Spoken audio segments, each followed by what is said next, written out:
Alrighty, welcome back, everyone. We just talked about that Indiana Notre Dame game, going to be an awesome battle for Indiana up there in South Bend. But now it's time to talk about SMU Penn State, and we just talked about what would happen if hypothetically Notre Dame were up 20 or 30 at halftime and Riley Leonard were pulled. That's a decision that other teams can make. Not a decision that these two can make. They are both without their backup quarterback heading into this one, so you will see Kevin Jennings, you will see Drew Aller for the entire game unless someone pulls away astronomically. I will promise you that. But a lot of different things going on in this game, and Penn State fans, I hate to say it, it is a big game. It is at noon. I'm very sorry, but that's just the way the cookie crumbles in this one. But it's going to be awesome to see what happens in this game because so many people are leaning towards SMU, and they're leaning towards SMU for a relatively good reason. James Franklin has not been good in big-time games, and they have missed the mark a lot of times when they've been given these opportunities. It's not crazy to lean towards SMU, and also, SMU is just a really good football team. I think that's kind of getting lost in a lot of this craziness between them and Alabama and all of the questions about Penn State having the easiest path in the world. This is still a very good football team. Might not be elite, might not be one of the best teams in the country.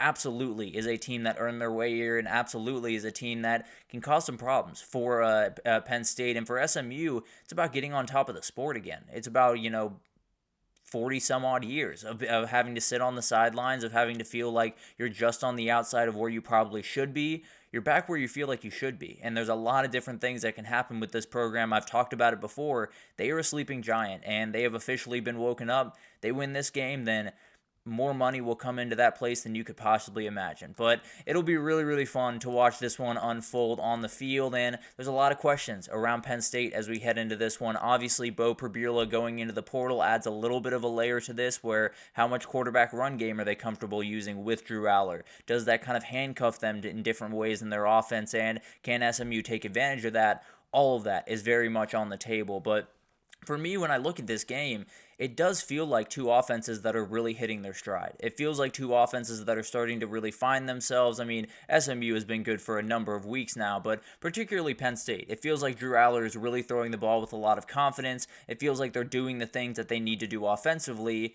It feels like the defenses are starting to show a couple of holes here and there. Penn State's been one that has had really good numbers all year, but when you'd watch them in these big-time games, it just hasn't quite looked right. And kind of the same thing with SMU. Now, they did an incredible job against Pitt in that one game, but against Clemson last week, it felt like they were in pretty firm control, and then you just saw them kind of start to wear down. You saw them kind of start to get leaned on just a little bit more. That can absolutely happen in this game. And then when you're talking about the Penn State offense, it could be a little bit of a tweak to the game plan. So much of what Penn State does is we're going to run the ball, we're going to live off Nick Singleton and Katron Allen and let them carry us to victory. Well, SMU is a top 10 run defense in the country. They're near 100th when you come to pass defense. So maybe Penn State likes to push the ball downfield a little bit more to guys like Trey Wallace, to guys like Omari Evans, obviously to Tyler Warren whenever they can. So a lot of different things going into this one, but I do think the Penn State game plan will kind of change from the first 12 games of the year to this one, just from terms of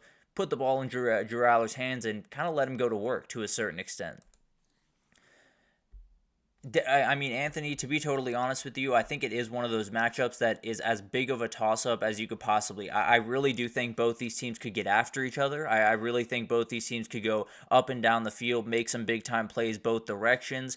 I also think both these defenses are very stout, so maybe neither run game can get going, and then you don't have the openings on the back end. So it is kind of a tightrope walk between these two because you look at the numbers. They're both really good offensively. They're both really good defensively. So there's going to be holes at some point. Someone's going to have to find openings, and SMU, if you're going to find openings, you got to handle this guy, and he's an absolute nightmare to handle. And your offensive tackles, while very solid, they did struggle with T.J. Parker and a lot of those edge rushers for Clemson last week. They've done really well all year, and this will be the toughest battle they've had by a pretty wide margin. So whatever that looks like, whether it's employing Kevin Jennings' legs and getting out on the outside a little bit to make sure that his feet stay in the ground just a little bit longer than they normally would, or on the other side, if it's about, Clemson being able to stifle the SMU run game, if that's going to happen in this one, SMU's not going to have a lot of openings on the back end. Now, I think there are openings to be had on the back end of Penn State's defense, but at the end of the day,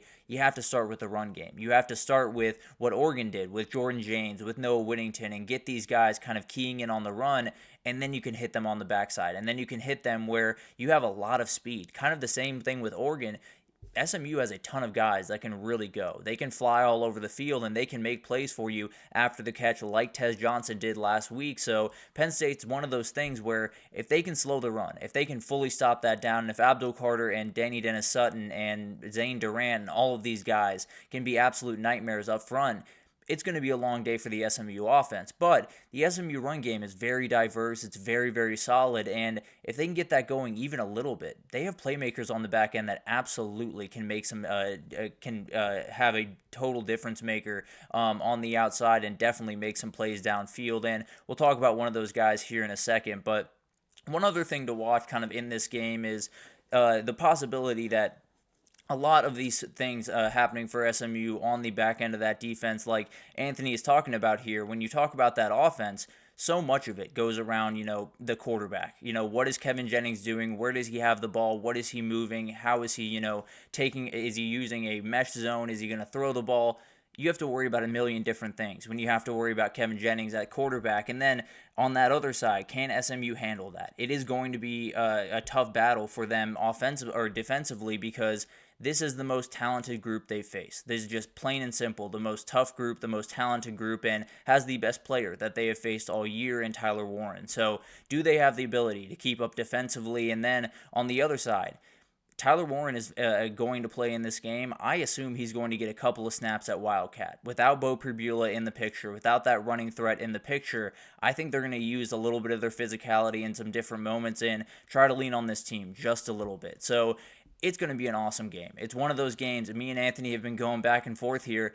I can't get a beat on this one. I think it's both really, really good defenses, both very explosive, dangerous offenses that have very solid run games. It's going to be one of those that comes down to the margins. It's going to be one of those that comes down to a couple of coaching decisions that both these coaches actually throughout the year have struggled from different times about. But we'll get into all of the craziness with that, obviously. But let's jump into a couple of players to watch, because it's going to be cold. It's going to be intense. Maybe you just got to make a couple of special plays, and this is the guy that's going to do it. Roderick Daniels Jr. is such a fun player to watch for SMU. He's a guy that can totally change a game pretty much in a second. He is very, very talented, and when you look at this Penn State defense, like Anthony was talking about here, there is a physicality advantage. Penn State is going to be bigger. They are going to be tougher, especially on the interior of that offense or on that defense. Can you get guys on the outside? Whether that is, someone like Brashard Smith or it is Roderick Daniels, you have to find a way to get these guys involved. You have to find a way to get these guys open, and maybe it's just an end around to get him out on the edge and spread out this defense a little bit, but he is the guy. Number 13 is the guy, to me, that at least opens things up for a lot of the other players on this offense.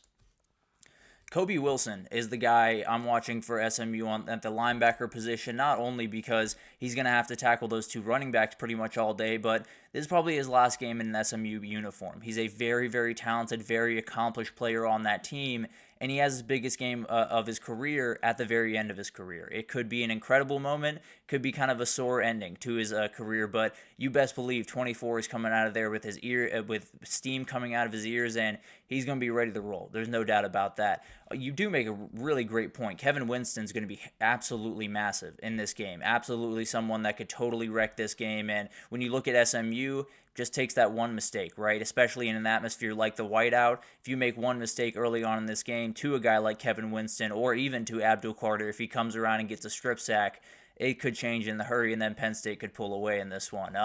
But Omari Evans is a guy I want you guys to watch at the wide receiver position, because Penn State needs one, plain and simple. He stepped up a number of times in that Oregon game. He's going to have to continue to do it. He is the guy that opens up this offense. He is the guy that makes it not just number 44 and no one else on that offense. So you're going to have to get it figured out. You're going to have to find this guy open, and then he just got to make a couple of big plays. That's the great thing about the Penn State offense is you have the two guys in the backfield. They are going to make plays for you. That does not need to be questioned.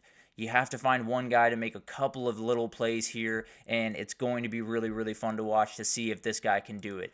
It looks like it's not going to be snowing, Anthony. There have been some different pictures from this throughout this week of snow on the field. It looks like by the time we get to game time, it'll just be cloudy and around the mid-20s. So not ideal for the Dallas kids, but absolutely a little bit better than it could have been, no doubt. But let's talk about Kobe King, because we talked about it a million times here, where SMU, you stop that run game, you're probably going to stop that offense, especially if you slow down what Kevin Jennings can do with his legs, and Kobe King's going to be involved in that. He has been one of the best run stoppers in the entire Big Ten this year, and definitely one of those guys that can totally change this game and probably make himself quite a bit of money on Saturday, or on Friday, or on Saturday, excuse me, I'm getting totally lost here.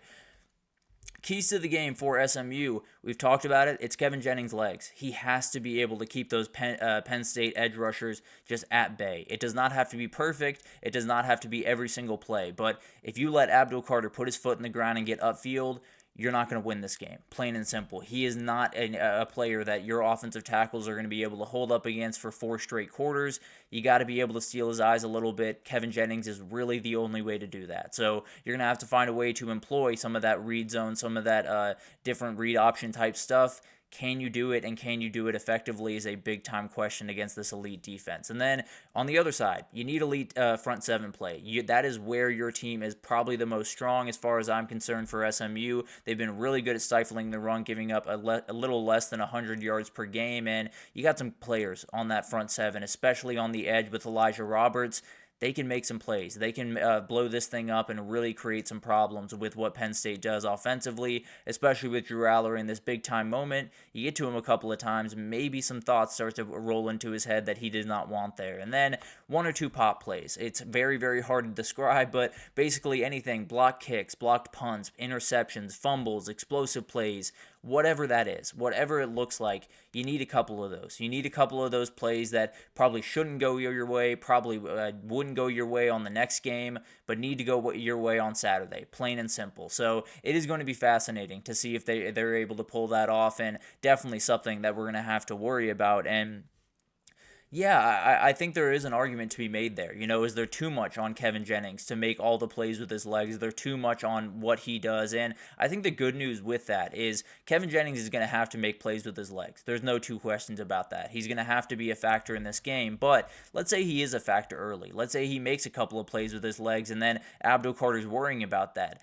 Then you can get the ball to Bashard Smith, and then you can let that run game with the running backs get going, and then hopefully you can pull the ball back and get a couple of big passes downfield. So it is going to be centered around him early. There's no doubt about that, and if Penn State can shut that down early, SMU's got a problem on their hands. I won't argue that by any means, but if you can get if you can break through a couple of times with Kevin Jennings in the run game, then I think a lot of things could open up that Penn State would not have quite the answers to that they're expecting right now.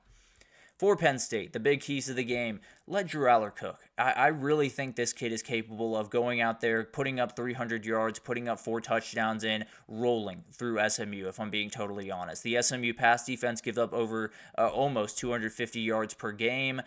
It is a game that Drew Aller should be able to take over and should be able to take that big-time step forward. He has been there for quite some time. He's towards the end of his second year in this offense, or not in this offense, but at Penn State. Let him rip. Let him control this game. Let him be the guy that leads you to the next round, because I think you're going to like the results once you get there. This SMU run defense is very good. The pass defense, not quite as good. So definitely attack them on the back end and see what can happen.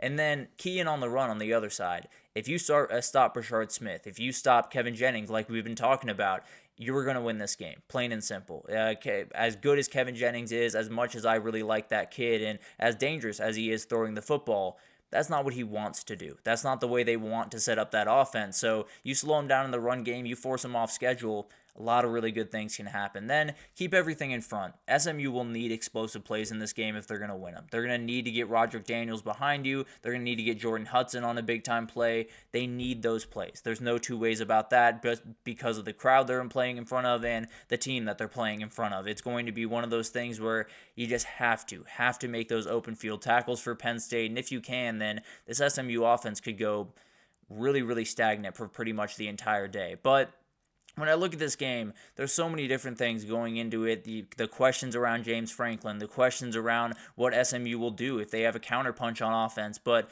at the end of the day, I think this is going to be a battle. I think SMU has a little bit of juice defensively to stop some of that run game that Penn State has. I think they're going to force a little bit more out of Drew Aller, and I think he'll make enough plays. I'm not necessarily worried that Drew Aller is going to shrink from this moment, but I do think there is a little bit of opening for SMU to make some plays in this game, to take advantage of some of the things that Oregon took advantage of and make it a little bit close.